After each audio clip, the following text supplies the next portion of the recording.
Okay, which is the industry that currently government is putting a lot of effort for this second takeoff? I think should be the semiconductor. Semiconductor. Do you know what aspect of which particular field of semiconductor that government is focusing on right now? If I remember correctly, in the semicon that got the upstream and the downstream. Yes. And then previously our Malaysia is more focusing on the downstream, and then now they want to start on the upstream. Yes, that's exactly. So, welcome to the Sembang AIoT channel today again. Today is very special. Both of us are in Penang, so that's why you see the background also different. So, very short catch up with the audience today. So, of course, semiconductor is a key thing. Okay, I want to highlight this book again. Yeah, this is second take-off strategies for Malaysia's economic resurgence by YB Liu Jin Tong. Okay, we have been going through several chapters, and then in each session of our sharing, I talk a little bit more about how this second take-off will be taking. Will be happening. And then, of course, why is it happening, or how is it happening? What does the government do, or what is the strategies that government put in place, how to move our economy to a greater height? That is the things that we were trying to share. So today is very special, and then we have a very short time before rushing to another place. Yeah. So we have a very short time, yeah. So maybe we would like to start with Ken Leong to share some of the previous event that he attended, and then what we want to know is from Ken Leong is what are the key things, especially for this event. Government also there's some government agency also putting in what they call their involvement in this organizing this event. So it's something to do with the tech hub. So this part, I think Ken Leong would like to share. But before that, I just read this part to you. Yeah. So this is chapter number 8 in this book, thinking strategically about Malaysia's semiconductor industry. Looks like government is putting a lot of effort in this semiconductor, And then just now you say the upstream, yeah. So the whole government, I think right now they are focusing in building the what they call the IC design center. IC design center. But before we move on to your thing, I just want to share with you here right now. Intel founder, the late Gordon Moore. There's one. His name is Gordon Moore. Okay. So predicted that in 1965 that the number of components that could be fit in the microchip will be double every 2 years. Every 2 years, the number of components. So as you know, this is called becoming a Moore's law. Moore's law, where how a semiconductor can expand. So talking about that part in terms of IC design, there are several parts. ASIC design is one of them. Yeah, ASIC is an application-specific semiconductor kind of a design is one of them. And then they are also involving some FPGA, few array programmable logic thing. And then as you know also in the AI also, one of the company who do this FPGA also, for specific calculation for AI, that was using the FPGA. That's why, in terms of development, of this set of IC design, there are many rooms to go. Yeah, especially with these events of AI, in this AI era, more and more spatial IC need to be built, in order to handle certain things. Especially we want to handle more efficient and more low power and things like that. Yeah, that is the whole book was talking about. Today we have a very short time, so I will just cover that part first. Maybe Ken Leong would like to share a bit more on the event that he was attending the other day. Okay, maybe you can talk about that. Okay, so today I will share the last two parts of the event. So this is the session number 7. Yeah, session. So this session number 7 is talking about the application of generative AI in the media industry. Media industry. So the media industry is related to the newspaper, the music, all the content creation things.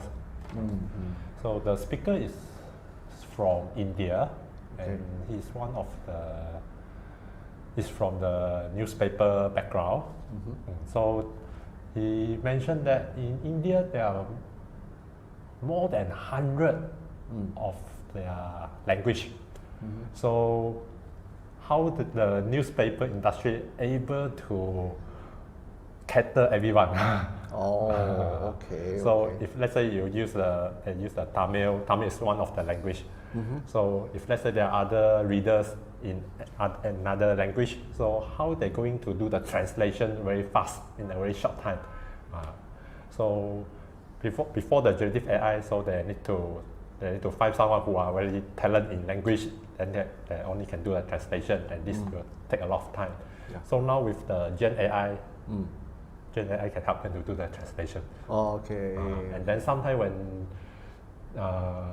when they want to write some news, write some blog, and then they don't have the ideas, they can ask the Gen AI to give some idea to help them to give some to add more content.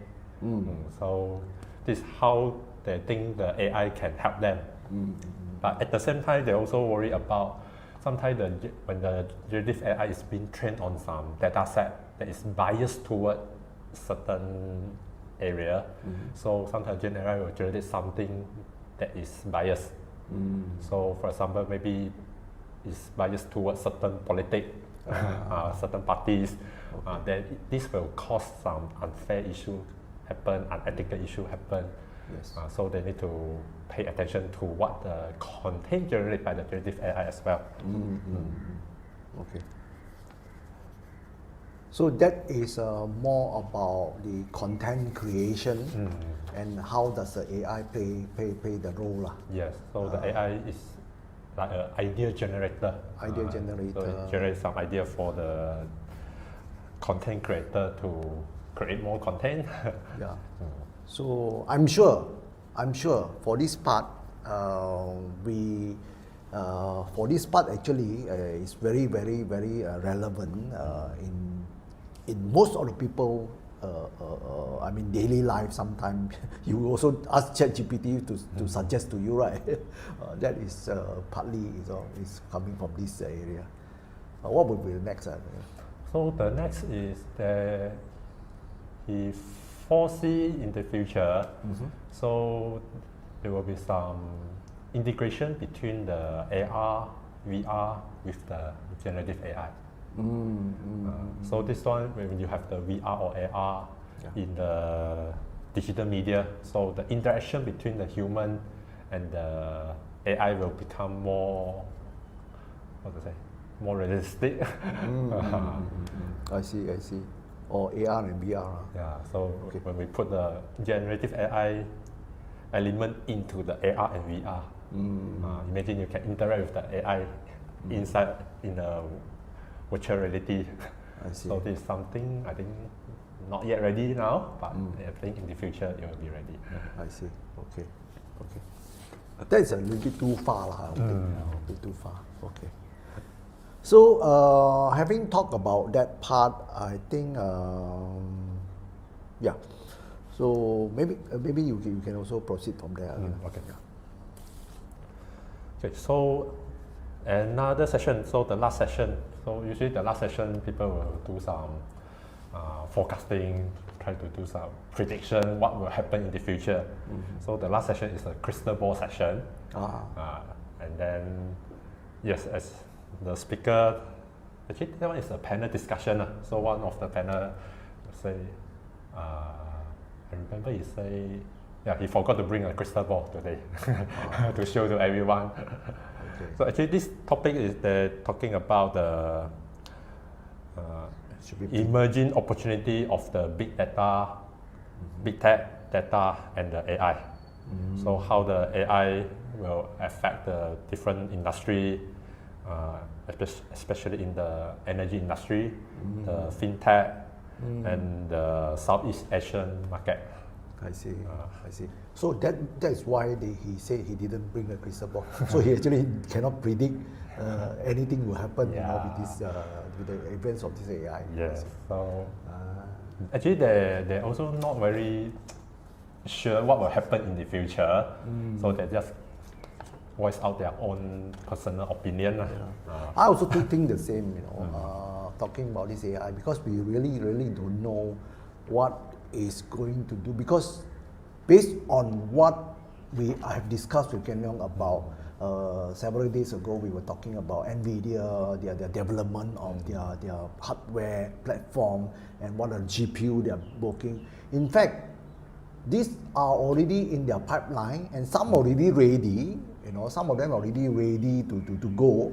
So the rest is depending on what are the applications they're going to fit in. There are a lot of possibility right now, and then a lot of this possibility can be realized, with the whether or not anybody would like to invest into that, and then it will turn out to be some real application, because those things cost a lot of money. Yeah.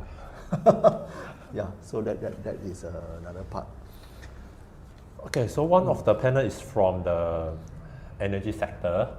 So he mentioned that actually from the energy sector, every day they have a lot of data. So the data is not in gigabyte or terabyte. It's in the petabyte. Oh. So petabyte, I don't know how many zero in behind already. Okay. So that one is a lot. So they need with this amount of data, actually if you can use the AI to analyze this kind of data, it can give you a lot of information. But with the correct tools and the correct people to handle this thing, it can give you a lot of ideas and how you're going to plan the strategy for your company. Okay, but at the same time, they also face some challenge. So since you have a lot of data, where you're going to store your data, where to find the right person to handle this kind of data. So they're also facing the problem like short of talent to handle this kind of data, to do the data analytics, this kind of thing. I see. Especially now the data center in Malaysia. So there are a few giant companies want to invest the data center to set up data center in Malaysia. So they also foresee this will bring a lot of opportunity in the future, and then this is something good for our country as well. Okay. So and then another panel is from the Fintech. So they see the rise of digital bank. So the digital bank in the future, actually not everyone very trust about the digital I think digital bank is already there. It's already there. But then whether or not AI can enhance in their whole operation, maybe it's another thing. Yeah. So for example, previously there is cases that where some banks they actually use AI to do analytic, of course, but also they right now with the Gen AI they are able to like interviewing you in certain sense that where he want to get the data, then they can know what kind of credit limit that I can approve for you, something like that. That should be the way lah. Yeah. So another one is more on the consumer side. Is sometimes they use the AI to help to protect the end user. So if there is some abnormal transaction happen, so they will, actually the AI will study your usually at what time you will make some transaction, you will do some purchasing, and then usually you will do the purchasing during the daytime, and then suddenly there's a transaction during the midnight. So the AI might suspect someone might stolen your ID or your password to make the transaction. So the AI maybe can block the transaction. that is more on the AI being used in terms of security. Yes. In terms of security and also protection. Yeah. Yeah, actually there are many. If you come to think about it, more and more, you will find more and more application. Yeah. Okay. And then the panel also mentioned about the super apps. Super apps. Super apps and buy now pay later service. Buy now pay later. Okay. Based on, I think a lot of e-commerce also offer this thing. You buy now and then you pay later. Okay. You receive the good first. Then after that, every month you pay by installment. Something like that. But how does AI get involved in this part? For this thing, they didn't talk about. They didn't relate it to the AI. So actually, most of their opinion is more related to how their own industry is going to emerge in the future. Maybe it's related to the credibility of someone. He know you can spend. Right? The AI know that with your data, actually you can spend. I'll let you spend first. Something like that. Yeah. Okay. Then next, they talk about the investment and technology growth in Malaysia. So for example, the ICT growth, the data center, and then the cloud and data investment. So the major player like the Google, AWS, and Microsoft are investing heavily in Malaysia now. Okay, for the cloud infrastructure. So this also will lead to other sectors. For example, green energy. So usually they want their data center to use the green energy. So the sector like the solar or other renewable energy sector, so they can get a benefit when they come to here set up the data center. Then next is the talent and the infrastructure. Okay. So the next we talk about the roles of AI in the regional development. So the AI in the financial service. Yeah.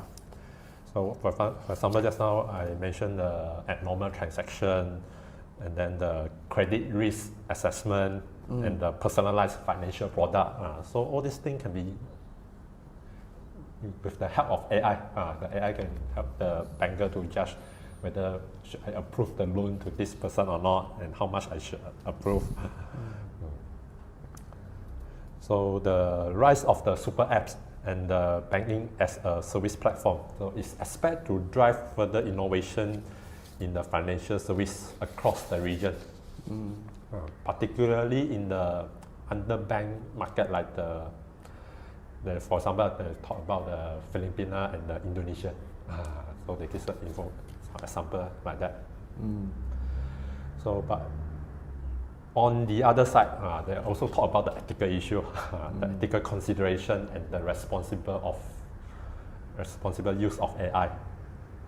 So someone might misuse this thing, and then the data privacy and the AI governance also very important.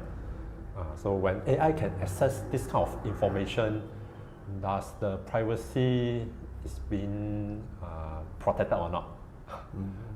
So will there anyone use the AI to access your privacy information? So how the staff in that company will they misuse your data or not through the AI? So all this kind of information, this kind of thing requires some regulation to control. So, and then the last is,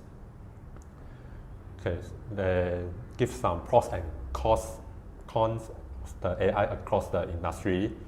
So for the pros is the AI can drive the productivity, can deliver personalized service, and offer valuable insight into the customer behavior and the operational efficiency.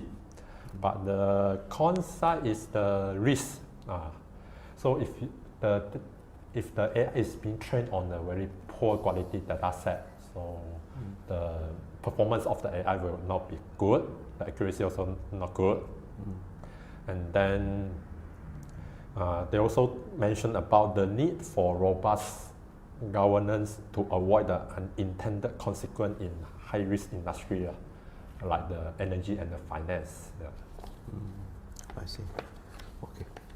So very interesting sharing by the person and also by Kenyang also. So okay, today is a very short one, right? But just before you go, talking about the semiconductor, I just read this part to you lah. Yeah, I just read why is this semiconductor is also because of this. Yeah. So this is talking about Malaysia's semiconductor industry at a glance lah. So electrical and electronics product E&E, okay, as you know, as a part of our some of the government grant that you can see also they are more focused in providing more and more grant or funding or subsidy to some of the E&E sector, you know. So this E&E sector comprises about 7% of our Malaysia GDP growth, about 7%.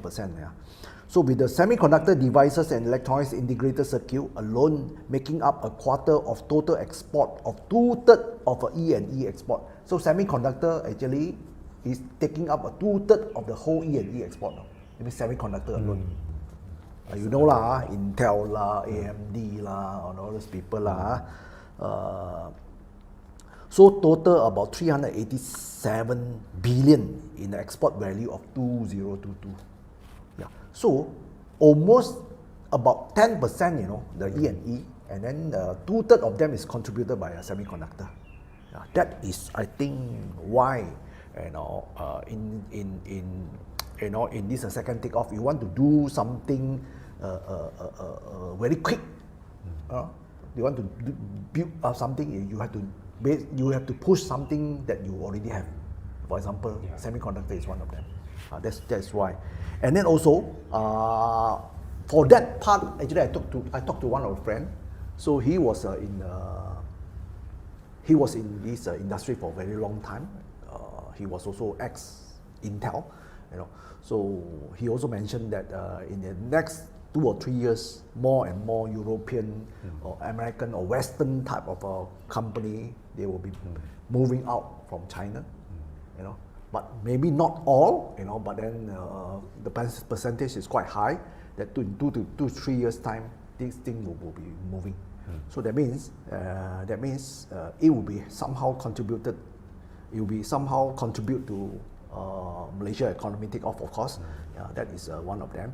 So I think, yeah, so we look forward to a greater take off from there, of course. So we have a very short sharing today. Thank you very much for sharing. Thank you very much for watching our this Sembang AIoT. You know, I hope to catch up with you with the more content or more sharing in the next coming session again.